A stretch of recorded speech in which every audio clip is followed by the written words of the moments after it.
All right. Well, hey, team. It is Dee Corchin. I am happy to be here with you on Coaches Up for Change. This is our weekly team time, Monday nights, November 14th. We have got a great topic tonight with some really talented coaches and speakers with us to help lead us on the topic of winning at social media. But before we get into it, we always start at 7:28. And if you've ever wondered why, it's so that we can do a little inspiration, some of our announcements while people are logging in, so that when we can get started right into it at 7:30 and have 30 minutes for our training topic. But tonight I want to show a short video as we're getting started. It's by Simon Sinek. And if you don't know Simon, he is a leader in the business and personal development leadership forum. He's written 2 books. One of them is called To Sell is Human, which is a really excellent book. And the other one is called Leaders Eat Last. But this is a cute, not cute, but a very appropriate topic. It's about 2.5 minutes. It's on nervous versus excited. And I know that social media can make some of us nervous, right? Doing new things, being out there. So I thought it was a good one to start with. So give me 1 second as I get this launched up for us. You'll have to control sound on your end. If it seems quiet, turn up the volume on your end. And then I sometimes lose sight of you as I'm doing this. So if you cannot see it, somebody come off mute. Let me know you're having trouble, but it should be fine.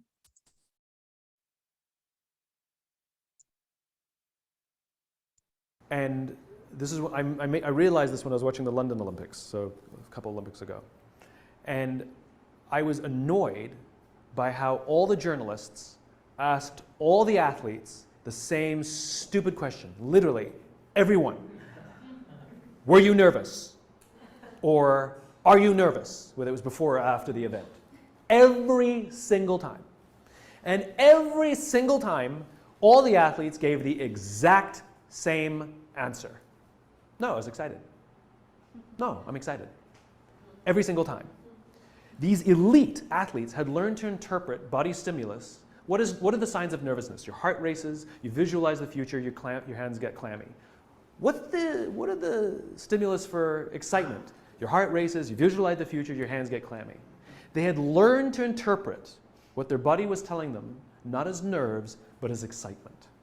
And the reason the journalists said, "Were you nervous?" is because they would be nervous. Athletes would never say that to each other. They say, "That was exciting." So I tried it. I did a little test on myself, right? I'm on a plane. We start hitting some really bad turbulence. I go, and then I say to myself, literally out loud, "This is exciting." And I was fine. And I was fine. So I do it a lot now. When I find myself getting nervous, I say to myself, "This is so exciting," and I'll explain the reason to myself why. So, like an actor, you don't get nervous when you go on stage anymore, but occasionally you do. So I get to go on stage a lot, and I don't really get nervous much anymore, but I was going to present to 3,000 chiefs of police right in the middle of all this police brutality hullabaloo. And I got really nervous because the stakes were really high, you know? And I was literally getting nervous backstage. And I said to myself, this is so exciting.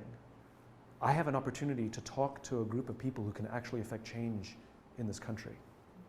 This is really exciting. Now, I could have said the same thing. I'm so nervous. I'm about to talk to people who can, but the interpretation was excitement. Just change the narrative. It works brilliantly well.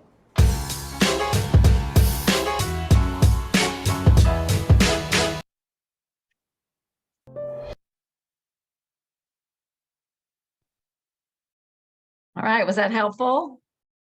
I don't know if Zena is on, but Zena, there you're free. Zena, come off mute and tell us what you call that. Hi, everyone. I was just talking about it today to 2 different people. Change your channel. Like if you're having a bad day, somebody was like in a funk. And I said, stop saying you're in a funk. Just change your channel. Fake it till you make it. I used to be in a funk. I'm not in a funk anymore. This is great. And somebody was going to play tennis and was like, I've been playing bad tennis. I've been playing bad tennis. I said, what? Change that channel. You're playing great tennis. I'm playing great tennis now. How was your day today? I played the best tennis ever. So that's what I call it. Yeah, I love it. I love it. Change that channel. And early on, when I met you, Zena, you used to say nervous-sided, right? Instead of nervous or excited, I thought it was you that used to say nervous-sided. Not me. That wasn't Not me. you. Okay, somebody else gonna have to own that brilliant phrase. But nervous-sided. So I know that Yeah. social media can be an area, right? That sometimes we're stepping outside of our comfort zone. It's good to see you guys on, so many of you guys on for this. Yeah.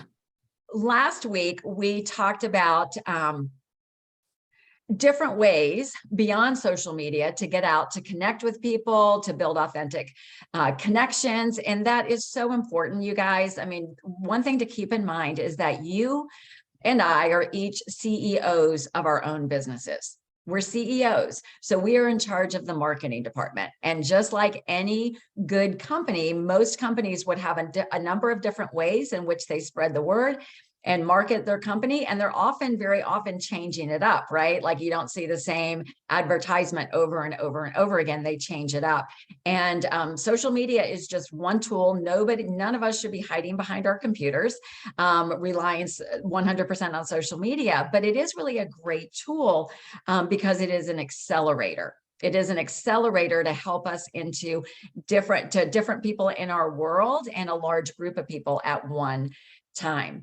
But I know these coaches are going to deliver brilliantly, but I heard something the other day and it just really resonated with me that it's so important for us to know what we want to create, right? What do we want? Why are we here?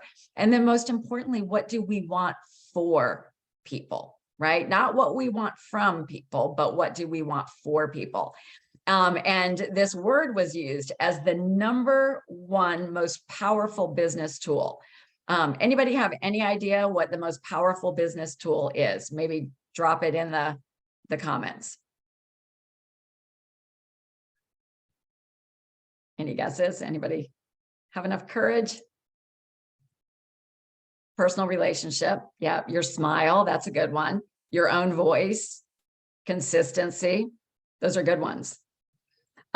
What this said, and I thought it was so good, that trust is our most powerful business tool.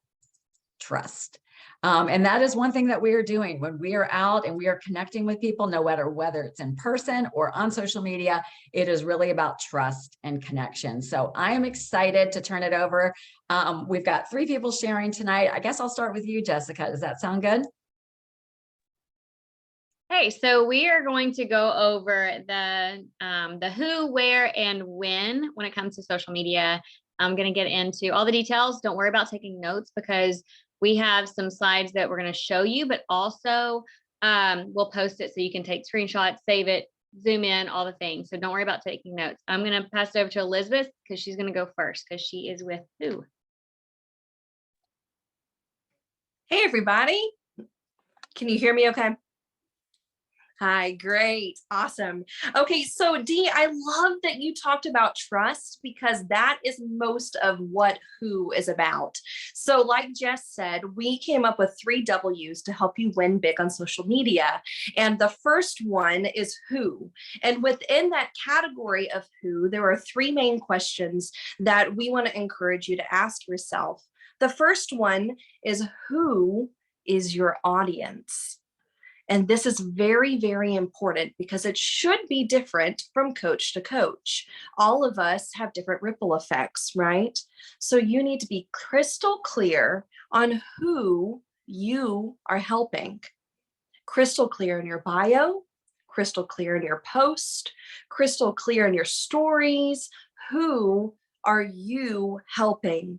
And when you are posting reels, or traditional posts, or stories, you need to be addressing one person at a time, not by name, don't be weird.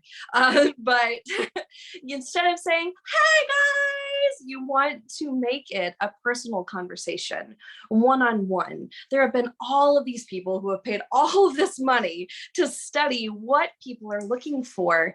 And that is the number one way that you build trust between yourself and between your audience, is to make a personal connection with them. So show up authentically to build a foundation of trust with your audience by showing common ground, which is really important. That's who is your audience. The second question is, who would your audience say that you are? Who would your audience say you are? Your audience should be changing constantly. We're always adding new friends. We're trying to spread our reach. So if our audience is ever growing, ever shifting, ever changing, you need to assume that every time you post, there are people who have never met you. There are people who don't know your story. And that is a great opportunity for you to look at your bio, look at your content through the eyes of your audience, the people that you are intending to help, and to ask yourself, if someone was to look at this who did not know my story, could they learn my story? If someone who didn't know my transformation or didn't know my profession was to look at this information, would they walk away better? Would they walk away intrigued? Would they want to come back to my content based on what they see? So one of the ways you can do this is by not only showing up to sell. Nobody likes ads, right? Nobody likes to be used as a number, as a means to an end. Again, building that foundation of trust, you want to show people how diverse you are, the different avenues of yourself. And so you want people to be so intrigued by you and the personal variety that you are showcasing that then they investigate what you are presenting and show up as the real you through a variety of posts, which leads into the third question. We said, who is your audience? Who would your audience say you are? And the third who is, who do you want to be? Which starts with your vision. If that's a new term to you, your vision is where you would like to see your business, yourself, your personal life, your legacy rippling in the future.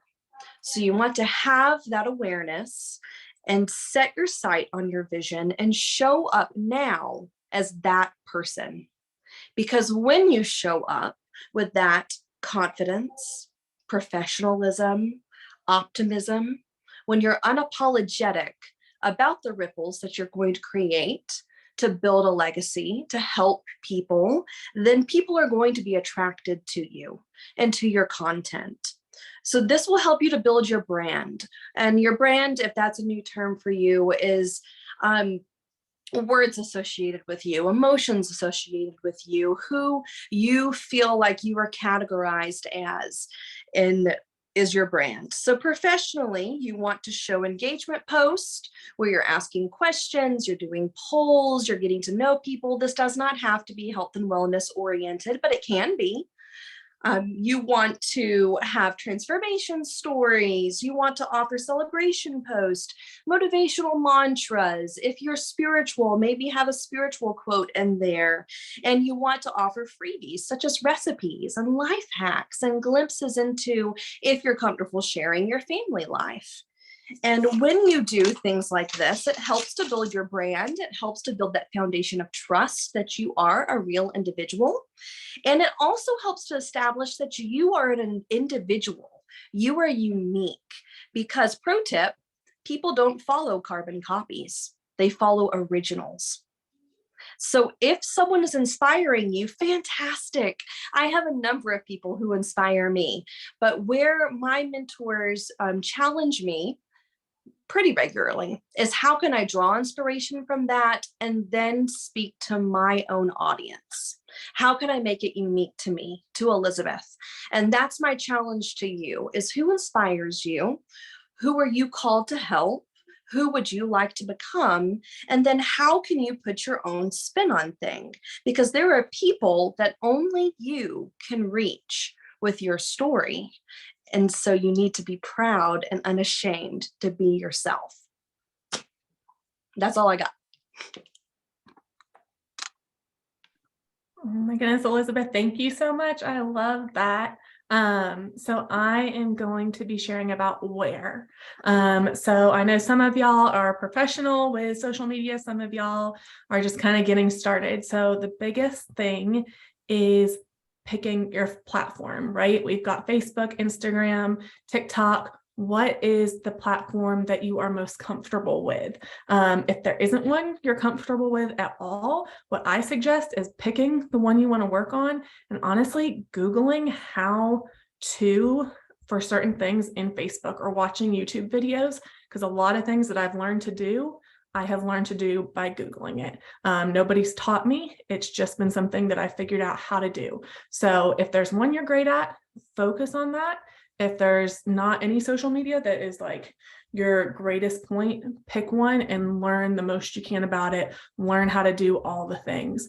Get comfortable with the platform. And so as far as like Instagram or Facebook and TikTok, I know we've got the posts and we've got the reels and we've got the stories. So what I think is really time saving is to link your platforms together, which I don't know if everybody has done that or not, but Instagram and Facebook, they will seamlessly share your stories and your posts with one another. So if they're not linked, be sure that you go into the settings and you link them so that you're saving yourself time.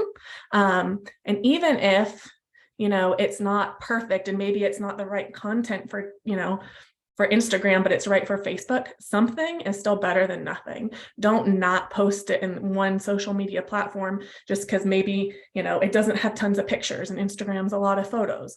Don't lessen that for yourself. Something is better than nothing.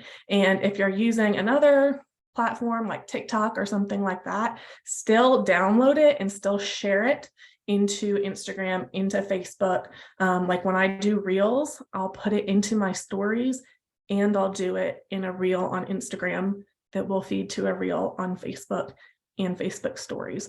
So it's hitting all the places. I just feel like it's important to maximize what you're doing, because if you're putting in the effort for that post or for that video or whatever, you want to be able to put it in all of the places. So be sure you're linking the platforms and sharing things back and forth.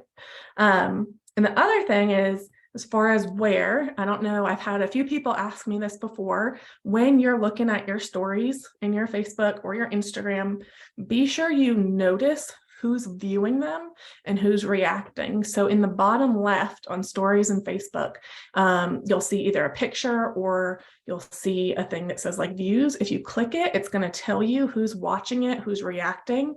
And the same thing, if you put a poll up there, are you checking to see who's voting in your poll? Do you know who those people are? If you're asking a question and people are writing the answer, are you looking at those and responding to those? So we have, like Jessica mentioned, some slides, and I put some pictures on there to show you where to check them if you don't know where. But it's important to know who's looking at your stuff. And that way, maybe that helps you know who to connect with. Not, hey, I saw you, viewing my stories, I want to talk to you, but just check on their Facebook, check on their posts, and reach out and just connect and create that connection with them so that it's authentic and see what's going on in their world, just to help with that. And then the other part of where, other than where we're posting and sharing stuff, is the apps, which I think a lot of people are familiar with. Canva is my favorite app. And I know we hear it all the time, don't recreate the wheel. So use their pre-made designs to put your graphics in. It will really up your professionalism and sharing your brand. If you're wanting your brand to be a color scheme, and again, that's going in a whole different route. But if you want a certain feel to your brand and who you are, Canva makes it so much simpler. Word Swag is really great for adding in that disclaimer on top of our before and after pictures. So is PicStitch. but WordSwag, I like their fancy text, and those are all free. And then my favorite thing is just using an Instagram stories. You can just take your picture and you can edit it and you can save it, or you can put a picture in and you can edit it, put text on it and save it. You don't have to share it to Instagram stories. So a lot of times I'll just use it as an editing app, save it, and then I'll share stuff when I'm ready. So that's all that I have for where. And now Jessica is gonna take us home. All right, so I'm taking over with when. So when to create your post, like when are we creating the post? When are we creating our story? When are we creating a reel? And that's when you're feeling confident. So I really like to urge people to capitalize on the moments and the days or the times that you're feeling confident. What for me, that's whenever I have makeup on. So the days that I'm wearing makeup, I try to take multiple pictures. I will pull up Instagram and I will go to the reels and I will make a few reels together. And sometimes I'll change my shirt, sometimes I won't. So I'll have different outfits, and even though it's the same day and time, I just try to maximize the day that I'm feeling good. However, I'm feeling confident, if I just have a clear mind, the weather's pretty outside, like whatever it may be that you're feeling good, feeling ready to make some content, that's when you're creating it. When you're cooking, like that's a big thing that we're doing. So you have to eat every day. So take pictures and videos. You can record yourself in like quickly, just with your phone, record it, you cooking little bits, seconds at a time. And that's the easiest way to start with making reels, in my opinion, is cooking one. So just record yourself cooking, quick and easy things. It doesn't matter. Just start simple and play around with it. Like they were telling you earlier, getting familiar with the platforms, that's a good way to start. And then also with when you find things that inspire you. So if you're on Pinterest and you see something, you're like, oh, that's great. And it just helps the creative juices flowing. Like go in your notes, put that into your notes, type it out so you have that. And just having that this is what we call batch content creating. So that's whenever you're just taking all these moments and you're putting it, like storing it as your stockpile of content. So that's posts, reels, stories, pictures. Take pictures in the moment, but don't post in the moment. At least you don't have to. So like for instance, earlier this morning, I was doing Thanksgiving feast with my kids at their school. I took the pictures in the moment, but I waited till later to post them, mostly so I could be where my feet were planted, but yet still have content to share. And by sharing those things in my stories that are showing like what I'm doing, my kids, my family, that helps build trust. It helps people know me, and it lets them see I'm just a real mom going to school with the kids. So everything in your stories does not have to be weight loss, because just like Dee was talking about earlier, trust is so important. And that's how we build trust, is letting people get to know us. And then another win, as far as when to create, that's whenever you see reels that just stand out to you. So if you happen to be on Instagram or Facebook and you see something that you're like, oh, that's fun, would be easy, or that speaks to me, save it. Save that sound so you can recreate it then or later. But so you have that. That's super important. All right, now, when to post. I feel like this is a big thing that people ask a lot. Become a detective, just like Kristen was talking about earlier, seeing how many people are seeing your stuff. This is so important, because when you post, it's all going to depend on who's seeing your stuff and what time of day. You're going to see the photos. So zoom in whenever I share that. Whenever Dee posts this recording, I'll post in the comments. So you can save it to your phone and zoom in, study all the notes and the pictures that we have on there for you. But it shows you how to see how many people are seeing your stuff.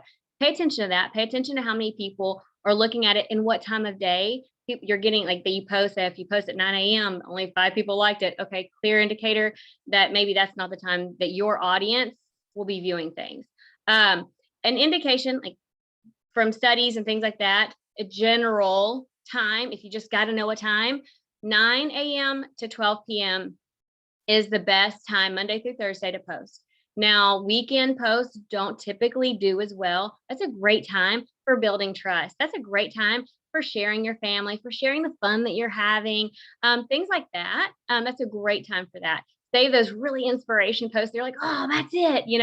Save that for those times. But you're going to be a detective for a while as you figure this out, what your audience is looking at and looking for.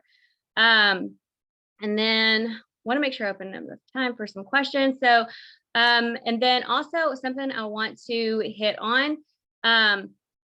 It's kind of a sticky thing. So it's when to interact with other coaches' social media.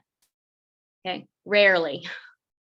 So that's so hard. I know it's so hard because we love one another and we want to cheer each other on and we want to be there for each other. But realistically, we need to be interacting with other people, not other coaches. So I love you, but I'm probably not going to be interacting with your Facebook as much. I want to see all the things, but I need to be reaching new people. So you got to keep it fresh. And whenever you're interacting with other coaches, it needs to be if you're trying to help one of your coaches grow initially. But other than that, you need to be interacting with other people. These coaches, we know each other. You're trying to get other people, more connections, new connections constantly. So that's really important to not be interacting so much with other coaches. Okay, so and saving time. All right, taking lots of photos when you're feeling cute, like I was talking about, putting good post ideas in your notes so you can save them for later, making the several reels and saving them to your draft. If you don't know how to do that, I have that photo that will be on the slide that I have for you. And block off time for creating content and block off time for posting. So when you discover, after you do your detective work for a few weeks and you discover what the time of day is best for your audience to post, then block off some time to post. And you can even get your post ready the night before. If you're laying in bed and you have nothing else to do, that's a good time to put the post together because morning is best for my audience. So I put it together the night before. I'm not having to like do much work in the morning to get it out there. I just go into my drafts and post it. And it took 2 seconds. So we have 5 minutes, I guess, for questions. All right. Is there any questions that you guys have? I know, because surely there's some questions. There tends to be a lot of questions. Somebody, let's see. I have to learn about drafts. So with drafts, I have a picture on there. Whenever you post your reel, like before you, like when you create your reel, it'll say save to drafts or post, and you just hit save to drafts. And then whenever you pull up your reel, or pull up like the icon to do reels at the bottom screen, it will show you like a small little circle where you can tap that circle and then all your drafts will come up. And so then that's how you have, I just keep all kinds of drafts there. Okay, Meg's question. I can speak to Meg's question if you can. Yeah, go for You it. maybe repeat the question too, if people didn't see Yeah. it. So Meg asked, is it true that when you share content from one platform onto the other, it can decrease your views? And there has been some speculation into that. Personally, I will tell you that recently, as in the past month or so, Instagram's algorithms and Facebook's algorithms have changed like 180. And I have actually found that if my stories are connected, then they share just fine. I get the normal amount of views on those as long as, this is a Jess tip I'm going to steal, as long as my first story of the day is a picture of me. Either me and some type of motion is great. You can do a loop photo of you waving or you pointing to an interactive text, or it can just be you smiling and then a cute good morning graphic. But if they see you, they are more likely to click on the story and see the rest of your content. Does that make sense?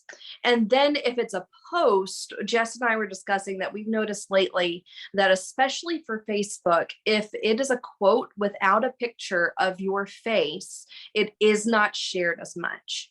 And so sometimes that's fine because you're building consistency of trust. And so like I do a Words of Wisdom Wednesday.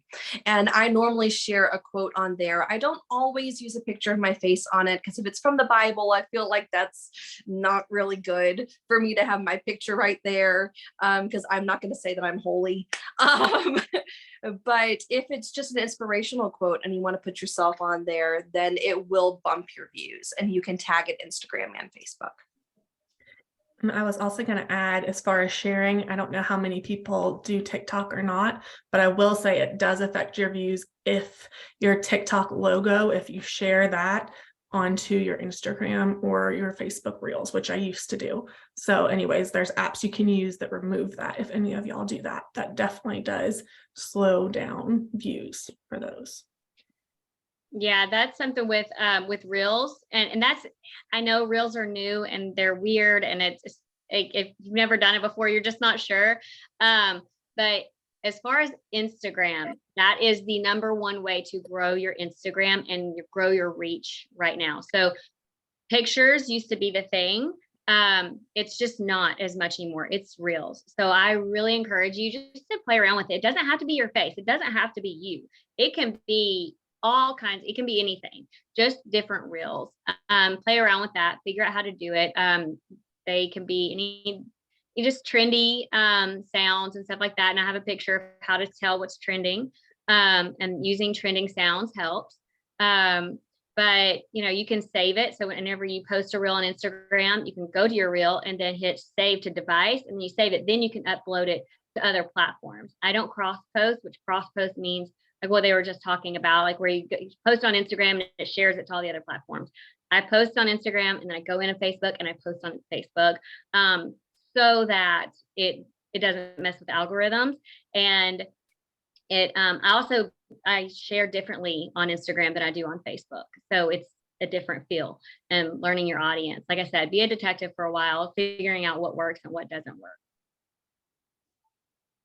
Wow, this was so good, you guys. I wish we had more time because I feel like if we just let it open, we'd have more questions. And what about in stories? One question I would have is, are videos, added music, things like that, you talking, does that get more views than if you're just doing like still stories? If you are posting, so stories, one thing I have in my, you'll see it on the thing, but keeping 24-hour, doing a 24-hour rest, it's kind of like an old thing that they said, but I still find very relevant. If you rest your, for 24 hours, your stories, and then have 1 to 7 at most slides on your story is best. So keeping it as short as possible is good. And if you're going to be talking, looking directly into the camera, and type out what you're saying. So don't just have sound, because people watch their stories on mute.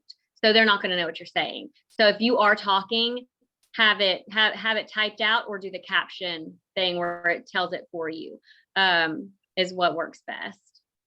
Awesome. Awesome. And one last question as we're wrapping up. Somebody asked about, should we put the disclaimers on Reels? I'm going to say always disclaimers. So, I was going to answer for you if you didn't answer.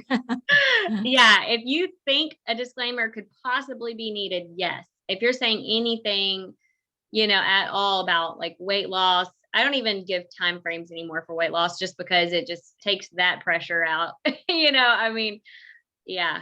And that's where, whenever we're being authentic and finding ourselves, like, we don't even really have to worry about disclaimers as much, because we're just showing up as us.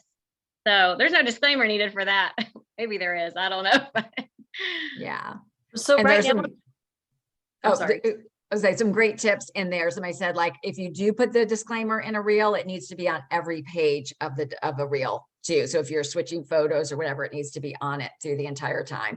And exactly right, guys, with compliance, important to, if in doubt, slap it on, put it on. Yeah, don't take any chances. Disclaimers. Was somebody else going to pop in as we're wrapping up? I have one last thing about Reels. If you've never done it before, right now, the most trending Reels are not weight loss related. Even if you are in health and wellness, they are 4 to 6 seconds max. that's as long as we're looking. It's not a still photo. It is something moving where you are changing your camera angle 4 to 6 seconds. And then you hashtag it out the yin yang. We're gonna need a part 2 on this, I think. And changing your angles is this to this to this Yeah. to this. It's that simple. Mhm. Okay. Or starting far away and getting closer. Yeah. Easy. Like, You've got, 49 people going, like, what? What do we do? All right. Yeah, we're gonna need part 2. But thank you guys. So Jessica, Elizabeth, Kristen, you put a lot of time, a lot of effort. You packed so much information into a short amount of time.